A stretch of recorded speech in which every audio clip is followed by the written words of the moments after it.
pessoas, beleza? Meu nome é Júlio César, eu sou nerd da Química e bem-vindos a mais um vídeo. E hoje nós iremos falar sobre uma coisa bem interessante, uma curiosidade muito interessante que muita gente não conhece a fundo, mas hoje nós vamos explicar aqui, que é do que é composto, de que é feito o cimento. O cimento é um material muito bem conhecido pelo ser humano, já faz bastante tempo, e basicamente na forma que nós compramos ele é um pó cinzento e cáustico que misturado com água produz uma pasta, e essa pasta endurece, depois de um tempo endurece, formando um produto rígido e bastante resistente, semelhante a uma rocha, chamado concreto. Ele é um produto muito comum, tão comum que nós não damos muita conta dele ao nosso redor, ele passa batido, passa despercebido, mas para algumas pessoas que são curiosas, algumas pessoas têm a curiosidade em mente de como que é feito o cimento, por exemplo, de quais são os seus componentes e por que ele reage da forma que nós conhecemos na presença de água e por que ele endurece tanto e forma esse material tão rígido. Então nós vamos explicar aqui várias coisas sobre o cimento, como ele é feito, qual a sua composição química e o que acontece quando nós misturamos ele com os outros materiais e adicionamos água e ele endurece dessa forma. Pois bem, o cimento é basicamente a matéria-prima usada para a produção do cimento. São basicamente dois componentes que são o calcário, carbonato de cálcio, ele é um tipo de solo, e também a argila, que é basicamente formada por silicatos de alumínio contendo alguns outros componentes. Esses dois compostos, que são o calcário e a argila, são triturados e misturados, então eles são aquecidos em uma espécie de forno giratório a cerca de 1200 graus Celsius. Então eles começam a sofrer uma série de reações químicas que geram um produto final com consistência de pedras, chamado de clinker.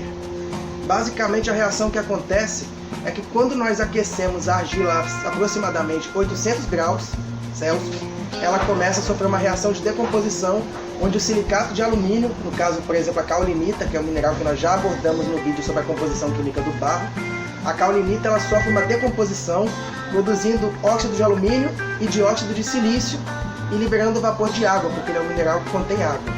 E o calcário, o carbonato de cálcio, a 1000 graus Celsius sofre uma reação de decomposição, produzindo óxido de cálcio, também chamado de cal virgem, e gás carbônico, que sai na forma de gás.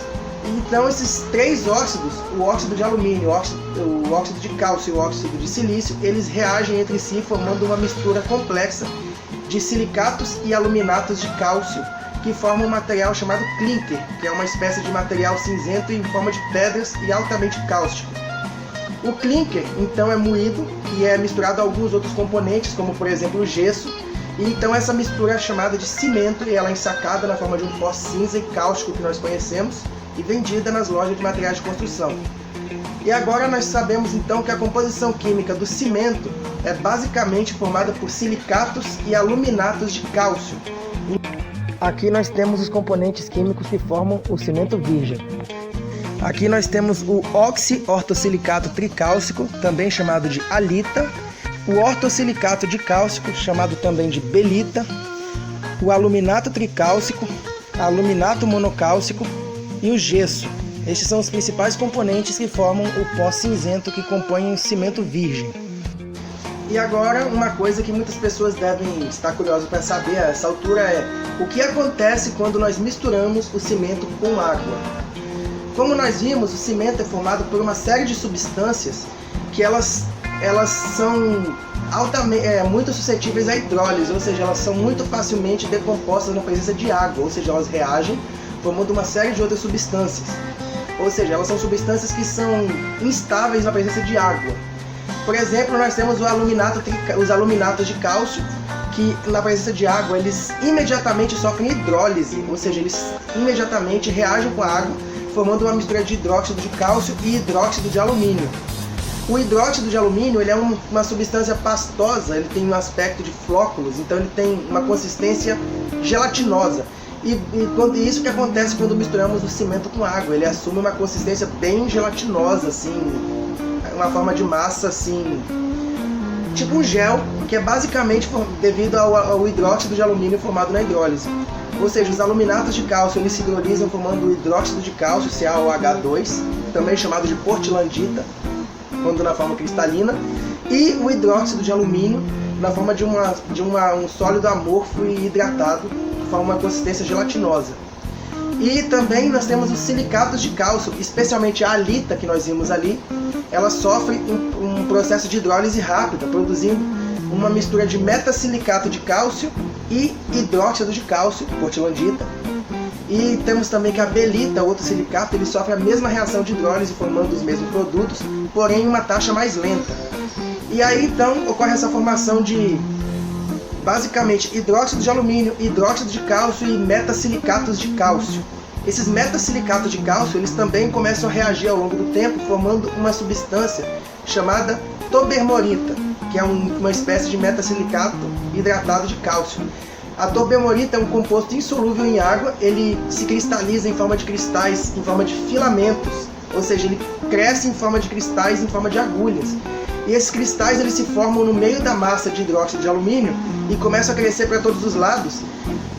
Eles crescem sobre a superfície dos grânulos de areia e de pedras que formam concreto, por exemplo, e vão se espalhando para todas as direções, amarrando os grãos de areia e as pedras, tipo unindo todos eles numa massa só. Ou seja, esses cristais, ao crescer, eles formam um material rígido e duro, formado por fibras de tobermorita. E essas fibras são responsáveis por prender todos os materiais e dar uma consistência bem dura e resistente. Também, além da tobermorita, que é um dos componentes principais, nós temos também uma reação química desvantajosa no cimento, que é devido a um produto que é o aluminato tricálcico.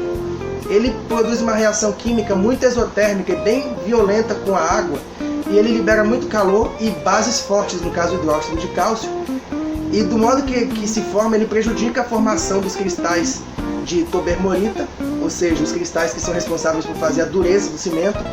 Então esse composto ele é danoso ao cimento em excesso, então eles adicionam o gesso, aí que está a importância do gesso, porque o gesso reage com o aluminato tricálcico, formando um produto chamado etringita, que também forma cristais fibrosos, que contribuem também para incrementar a dureza do cimento, e ele faz com que essa reação violenta do aluminato tricálcico fique um pouco mais branda.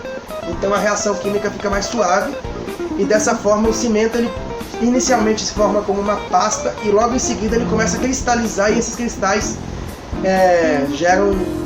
fazem com que essa pasta se torne um material bastante duro, com consistência de pedra, e aí se forma o concreto.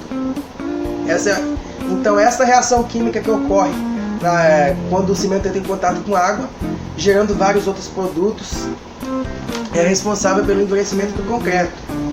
E aqui nós temos os principais produtos formados depois da reação de hidrólise do cimento, que são o hidróxido de cálcio, hidróxido de alumínio, a tobermorita, etringita e vários outros compostos também estão presentes em quantidades menores.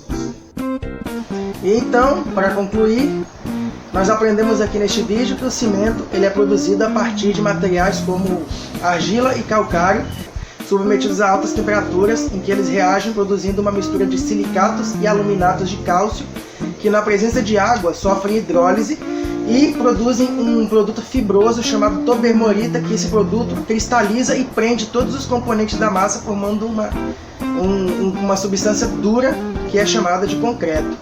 E é isso mesmo que nós queríamos passar para vocês. Obrigado pela audiência. Acessem meu canal, não deixe de se inscrever. Acessem também o meu site, que se chama Nerd da Química, e minha página no Facebook, que também se chama Nerd da Química. Muito obrigado pela audiência, valeu!